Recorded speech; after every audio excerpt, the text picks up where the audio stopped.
सुरुवातीला एक breaking news आहे। राज्यातील धर्मादाय रुग्णालयांसाठी सरकारकडून एसआयटी स्थापित करण्यात आली आहे। आरोग्य विषयक योजनांची अंमलबजावणी आता केली जाणार असल्याची माहिती आहे। आयुक्त कार्यालयाकडून अधिकाऱ्यांची नेमणूक केली जाणार आहे, तर निर्धन रुग्ण निधी खात्याच्या तपासणीचेही अधिकार देण्यात आले।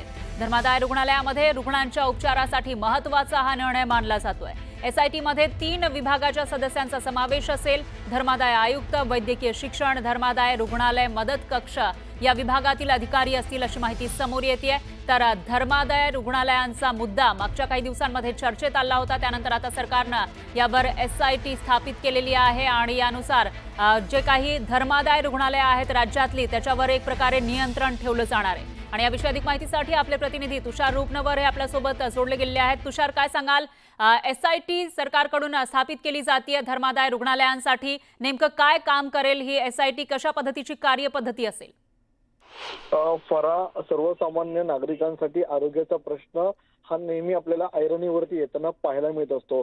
त्यातच आपण जर पाहिलं असेल तर पुण्यामध्ये तनिषा भिसे या महिलेचा कसा दुर्दैवी असा मृत्यू झाला, कारण की राज्यभरामध्ये धर्मादाय रुग्णालय असतात आणि त्यामध्ये रुग्णांसाठी आरक्षित असे काही बेड सुद्धा असतात। मात्र त्या रुग्णालयाकडून आपल्याला हे बेड देताना अनेक वेळा टाळाटाळ होताना पाहायला मिळते। यामुळेच आता राज्य शासनाने खूप महत्वपूर्ण असा निर्णय घेतलेला आहे। राज्यातल्या धर्मादाय रुग्णालयामध्ये आता आपल्याला एसआयटी नेमताना पाहायला मिळणार आहेत। हे एसआयटी मध्ये धर्मादाय आयुक्त, वैद्यकीय शिक्षण आणि धर्मादाय रुग्णालय मदत कक्षातील प्रमुख सदस्यांचा समावेश असणार आहे।